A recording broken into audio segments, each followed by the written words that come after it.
Os destaques da semana entre os julgamentos do plenário do Supremo Tribunal Federal, você confere aqui na TV Justiça. É o Plenárias, que já começou.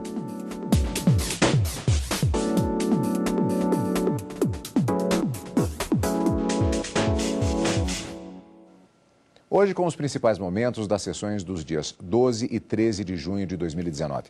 Karina, uma semana marcada, primeiro pelo fato de que tivemos mais uma maratona de julgamentos, com sessão extraordinária na manhã da quarta, sessão ordinária na tarde da quarta-feira e a sessão da quinta-feira. Aliás, lembrando que isso é em função até do próprio feriado que teremos depois, e na semana seguinte, encerrando o semestre, nós teremos também uma outra maratona de julgamentos com mais uma sessão extraordinária na manhã da quarta-feira. E a outra questão que marca a semana também é o julgamento, a finalização, a retomada e finalização do julgamento sobre a criminalização da homofobia. Sem dúvida alguma, um grande julgamento. Mas vamos lembrar que foram 2 temas apenas nas 3 sessões, como você disse, Cadu, do plenário desta semana. A primeira delas, em que se discutiu os limites do poder do presidente da República em editar decretos, conforme previsto na Constituição. Eles são apenas regulamentares, eles podem criar e extinguir conselhos federais. Essa foi a grande discussão, tanto na manhã da quarta-feira como na tarde da quarta-feira, finalizando no início da quinta.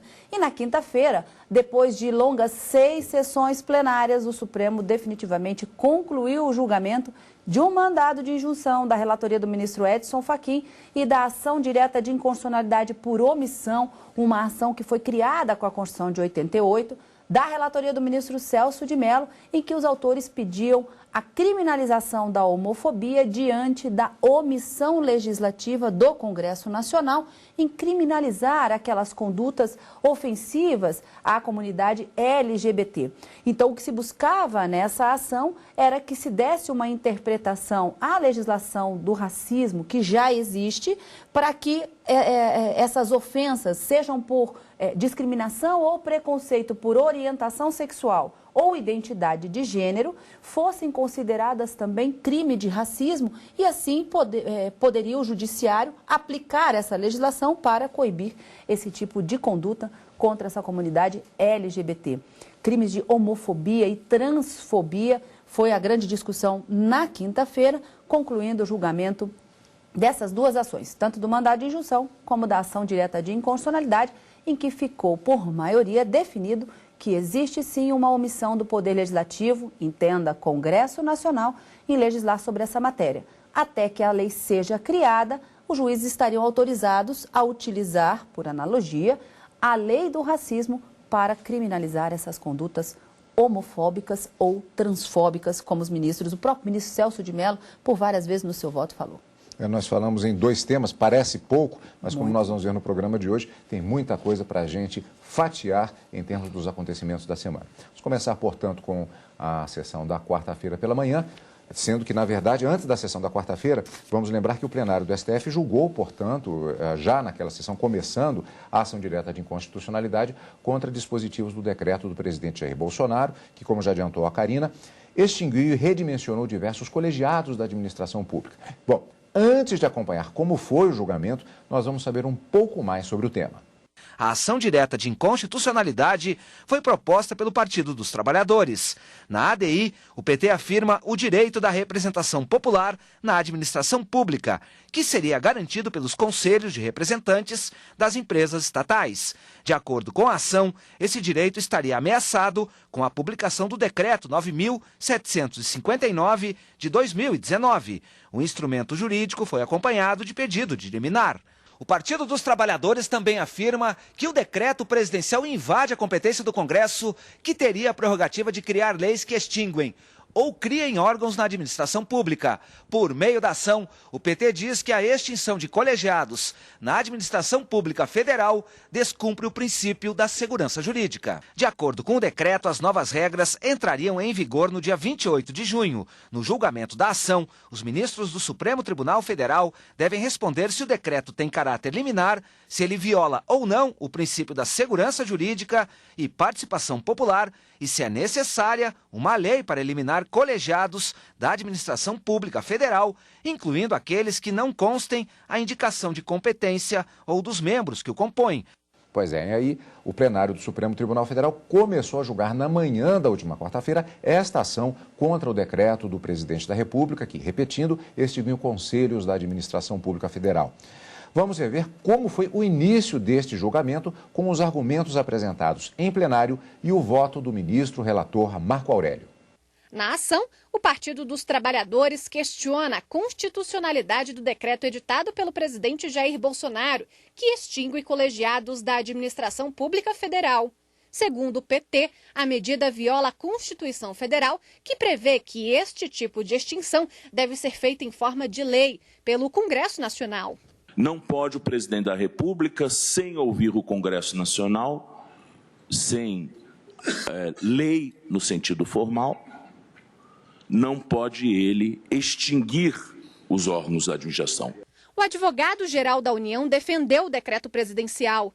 De acordo com a AGU, hoje a Casa Civil tem mais de 2.500 conselhos, muitos inativos ou inoperantes. A iniciativa do governo federal é para melhorar a gestão pública. O cerne da questão é a boa governança pública, é a racionalidade administrativa, é o princípio da eficiência. O que havia e o que há é um total descompasso entre uma criação efetiva e desmensurada e incontrolada de comitês, de órgãos gestores. O parecer da PGR foi pelo deferimento do pedido.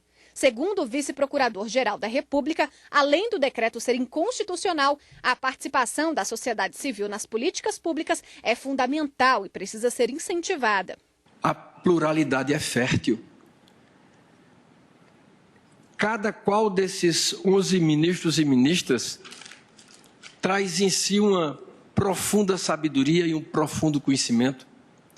Mas quando unidos no colegiado, essa corte cresce em relevância, cresce em autoridade, cresce em respeito.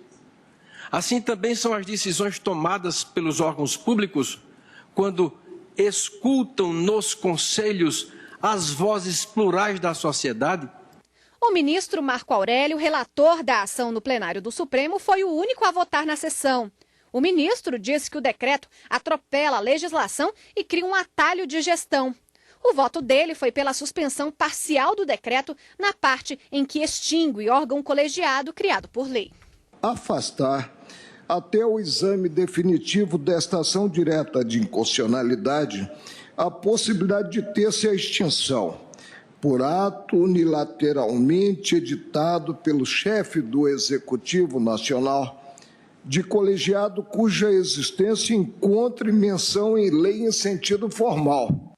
O plenário continuou este julgamento na sessão da tarde da mesma quarta-feira. Vamos ver. O ministro Alexandre de Moraes disse que os conselhos criados por meio de decreto ou outros instrumentos podem ser extintos. Mas, assim como o relator, concedeu a liminar em parte e defendeu que o presidente da República não pode extinguir conselhos criados por leis. O que se pretende com a extinção, a possibilidade de extinção, estabelecimento de diretrizes, regras e limitações para outros colegiados, aplicando-se, inclusive, a os colegiados instituídos por decreto, daí nós saímos, a meu ver, do artigo 48 e voltamos para o artigo 84. O que foi criado por decreto pode ser extinto por decreto. O ministro Edson Fachin divergiu e votou para conceder a liminar integralmente. Para ele, o decreto não deixou claro quais conselhos seriam extintos e ainda poderia alcançar colegiados importantes ligados à defesa de direitos fundamentais, o que significaria um retrocesso. Não é apenas o desaparecimento de um sem número de órgãos que se trata, mas sim, quiçá, imediatamente, a extinção, em alguma medida, do direito de participação, por essa via, da sociedade no governo. Os ministros Luiz Roberto Barroso, Rosa Weber e Carmen Lúcia acompanharam a divergência. A extinção ampla, geral e restrita atinge, por exemplo, a Comissão Nacional de Erradicação do Trabalho Escravo. Bom, o trabalho escravo, bem sabe a ministra Rosa Weber, que conhece o tema profundamente, é um problema brasileiro que ainda existe. Há um efeito colateral neste decreto que eu até quero crer que não estivesse na intenção do governo, mas ele ocorre. E acho que cabe a nós evitá-lo. Uma democracia constitucional conformada pelo ideal de compartilhamento de poder e responsabilidade entre as mais diversas instituições, entre os poderes da República e os atores sociais, a participação social é fundamento da cidadania e, por conseguinte, elemento estruturante dos processos decisórios formalizados pelos poderes. Ou este decreto seria autônomo e, portanto, ele teria que vir da Constituição, e não vem, porque a Constituição afirma que a criação e extinção de órgãos da administração pública se dará por lei, ou ele seria um ato com elementos discricionários e, neste caso, ele teria de ser motivado, como todo ato administrativo tem de ser, porque senão ele não se submete ao controle da juridicidade. Nós vamos conversar com a Karina sobre esse julgamento depois do intervalo, porque este julgamento foi retomado na sessão plenária da quinta-feira. Vamos ver como foi no próximo bloco. E ainda, a esperada retomada do julgamento pelo plenário da criminalização da homofobia.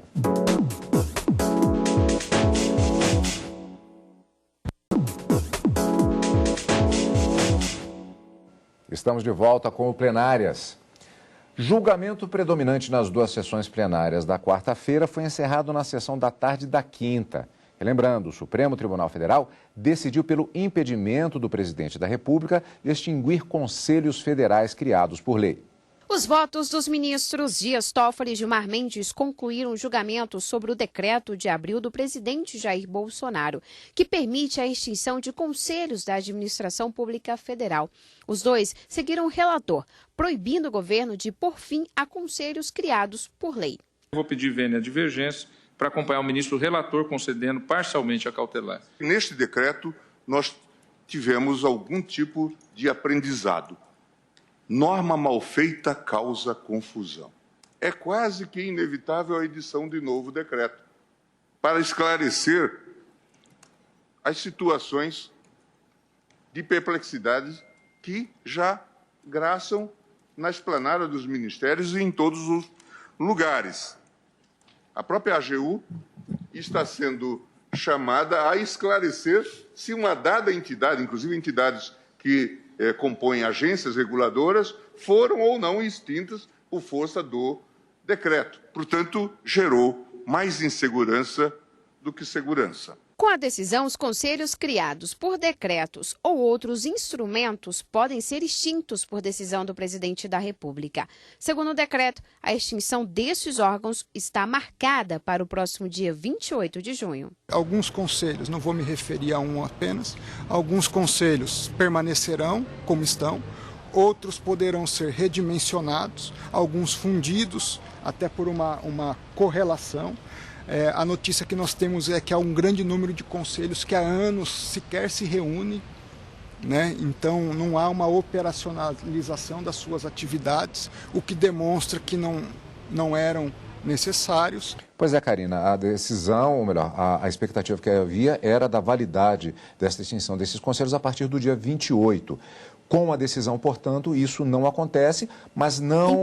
Em parte, né? Porque a medida, o que é importante é que a gente tenha em mente que esse julgamento foi apenas da medida cautelar para suspender a eficácia do decreto, mas em parte. Por quê?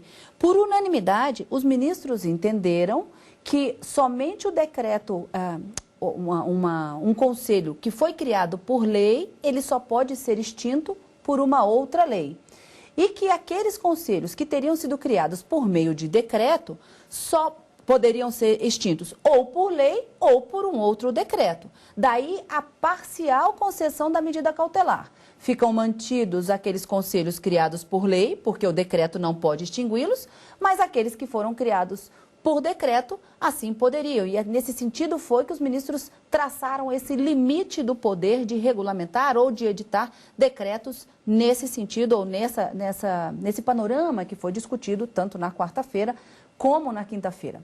Houve uma divergência que foi aberta pelo ministro Edson Fachin e que contou com 5 votos, já que foi o voto do ministro Gilmar Mendes na sessão da quinta-feira, que foi o 11º e o voto de desempate para chegar a essa conclusão. Mas para os ministros Edson Fachin, Luiz Roberto Barroso, ministra Rosa Weber, Carmen Lúcia e Celso de Mello, haveria uma inconstitucionalidade nesse decreto presidencial, porque ele não explicita os motivos, não há uma fundamentação e nenhuma, vamos dizer assim, uma identificação de quais conselhos deveriam ser extintos e as razões pelas quais eles deveriam ser extintos. Razões como não é operacional, é desnecessário, é muito oneroso e que essa ausência violaria alguns princípios da Constituição, como, por exemplo, o princípio da proporcionalidade. Então, nessa extensão, havia uma corrente que se formou contra-majoritária, mas o que havia unanimidade era nesse sentido. Conselho criado por lei só pode ser extinto por lei.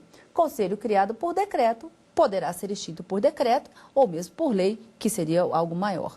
Essa foi a conclusão do plenário do Supremo Tribunal Federal na sessão da quinta-feira. Pois é, apenas o início da sessão, na verdade, porque um dos momentos mais esperados do plenário do Supremo Tribunal Federal aconteceu exatamente naquela sessão.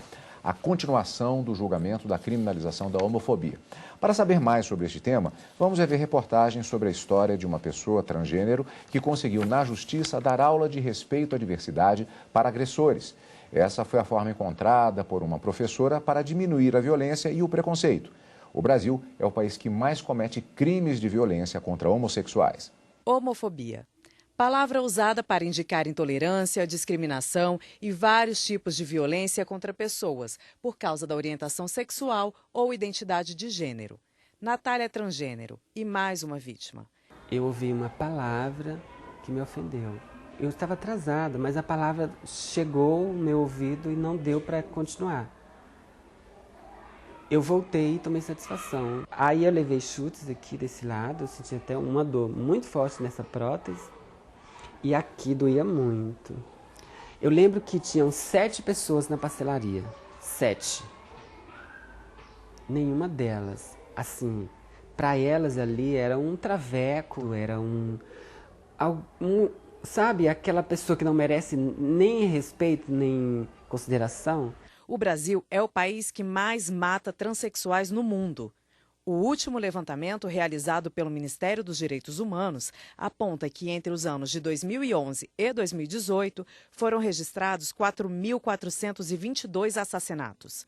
Isso significa que, em média, uma pessoa é morta a cada 16 horas. Esta delegacia do Distrito Federal registra os casos de homofobia, que são caracterizados por injúria, ameaças, lesão corporal e homicídio. As penas mais leves vão de 1 a 6 meses de reclusão ou multa. Já os casos considerados mais graves podem chegar até a 30 anos de prisão. Todo comportamento que ofenda, que agrida a integridade física, psicológica, moral dessa pessoa é considerado um comportamento, uma conduta homofóbica ou LGBTfóbica. No caso da Natália, o juiz estipulou o pagamento de uma multa para que os acusados paguem pelos danos morais. Mas a professora pediu ao magistrado para dar uma aula aos agressores e foi atendida.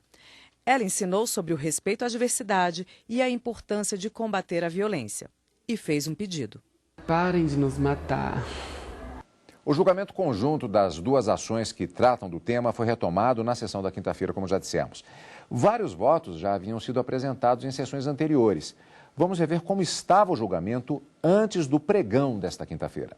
Os 6 ministros que votaram até agora são favoráveis ao enquadramento criminal da homofobia e da transfobia, inclusive os relatores dos processos, ministros Celso de Mello e Edson Fachin. Os pedidos para que a homofobia e a transfobia sejam consideradas crime chegaram ao Supremo por ausência de uma lei aprovada no Congresso Nacional. O assunto tramita no Senado, mas ainda não foi submetido à votação.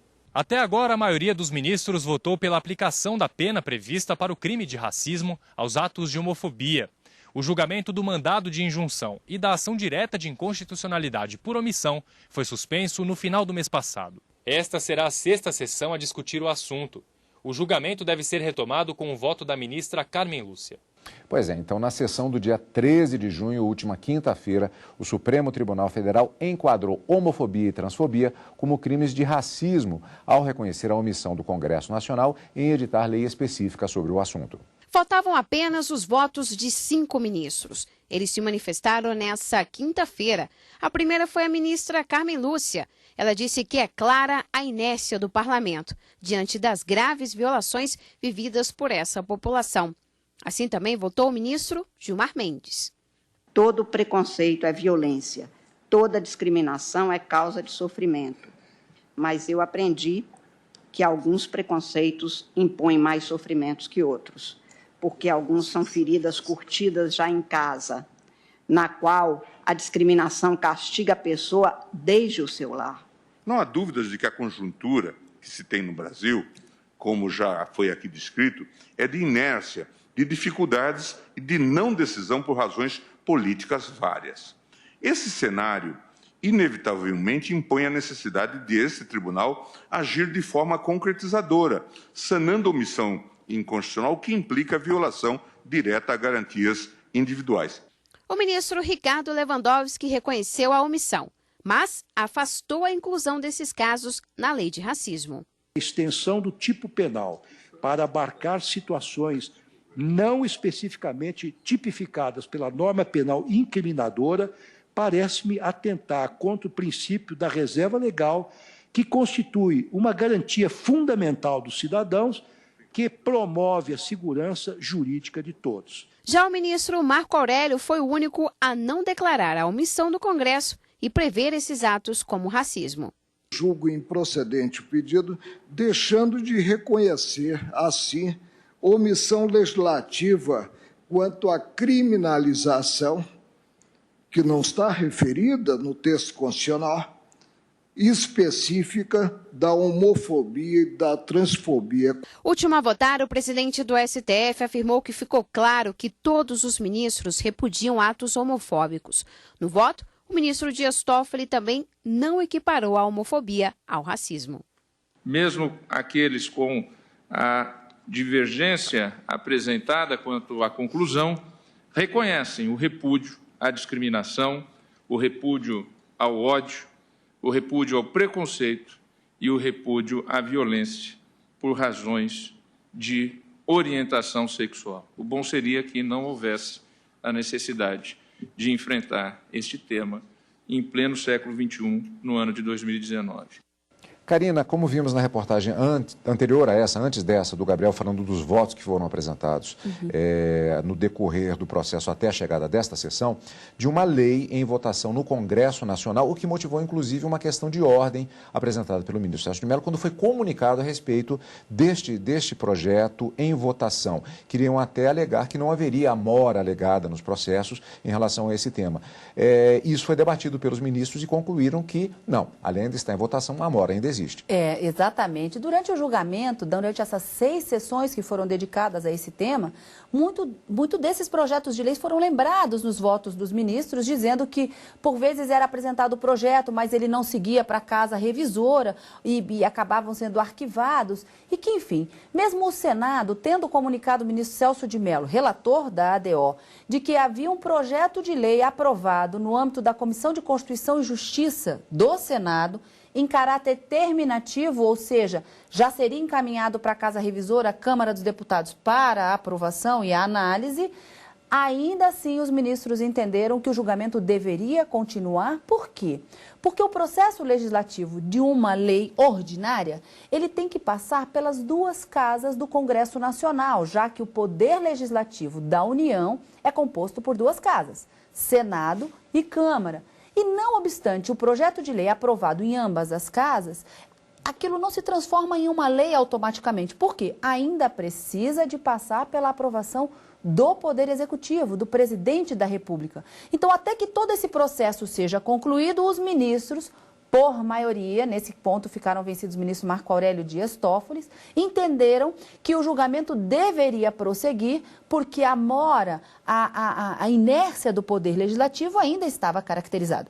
Quando sobrevier a lei, aí sim ela deve ser aplicada definitivamente. Mas até que ela não seja criada pelo Legislativo e aprovada pelo Presidente da República, de acordo com os ministros do Supremo, deve ser utilizada por analogia a lei do racismo para criminalizar esses atos homofóbicos e transfóbicos. Pois é, Karina, isso que eu lhe perguntar a respeito da questão da lei do racismo utilizada, porque a característica do mandado de injunção e até da ação direta de inconstitucionalidade por omissão é exatamente que seja feito o reconhecimento da mora. Exato. E isso foi reconhecido. Agora, além disso, como já constava, inclusive, do processo, houve essa aplicação da lei de racismo. Como surge isso? Veja, o Supremo Tribunal Federal, quando discutiu a mora legislativa na criação da lei da greve dos servidores públicos, deu um efeito concretista a essa decisão do Supremo Tribunal Federal, que antes, de acordo com a própria legislação, servia apenas para dar uma ciência ao Poder Legislativo de que ele estava em mora e que deveria criar aquela legislação. Tanto que foi essa a decisão do ministro Ricardo Lewandowski ao abrir a divergência, entendendo que reconhecendo a mora do Poder Legislativo Federal, do Congresso Nacional em editar a lei, mas devendo o Supremo Tribunal Federal apenas comunicar essa omissão, porque cabe a ele editar essa legislação. E, nesse sentido, ele foi seguido apenas pelo ministro Dias Toffoli. Então, eles não davam esse caráter concreto à decisão na ação direta de inconstitucionalidade. Então, ela vem, nesse sentido, aplicando-se os princípios gerais do direito à analogia. Existe uma lei e uma lacuna da legislação, então vamos aplicar essa lei até que aquela específica sobrevenha. Essa foi a decisão, por maioria, tomada pelo plenário do Supremo. Portanto, esses foram os destaques dessa semana. E, Karina, portanto, encontro marcado já depois do feriado, na verdade, da próxima semana, quando teremos o retorno das atividades do plenário do Supremo Tribunal Federal. Exatamente, Cadu. Encontro marcado no direto do plenário às quartas e quintas-feiras e no final de semana com plenárias. Obrigado pela sua companhia, como sempre. E continue conosco aqui, na TV Justiça.